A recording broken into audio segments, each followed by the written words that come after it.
Makanya sholat yang ditinggalkan dengan rentang waktu seperti itu diqadha ketika sudah bisa diqadha.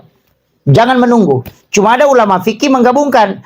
Kalau sholat itu diganti di malam hari, maka dikeluarkan suara. Tapi kalau sholat itu dikerjakan di siang hari, maka tidak mengeluarkan suara. Jadi sholat duhur yang diqadha di malam hari itu mengeluarkan suara. Karena dikerjakan di malam hari. Tapi kalau sholat isya misalnya diqadha di siang hari, itu tidak keluarkan suara. Walaupun sholat isya itu adalah sholat yang dijaharkan. Tapi ketika dikerjakan di siang hari, maka itu tidak dijaharkan. Itu disir. Nah, itu kalau fikihnya. Tapi malah itu masalah, kasih baca di mana ke jarak baru si kapangi, mana ke masa pejalur rumah ke raja sana. Padahal itu mengqadha. Nah, kecuali sholat yang ditinggalkan. Misalnya waktu anak muda, waktunya gadis, masih kuliah, tidak sholat. Ah, itu ada ulama mengatakan ganti semua itu. Bayangkan 10 tahun tidak sholat, 10 tahun diganti. Sekarang tahun 2024, jadi 2034 baru berhenti.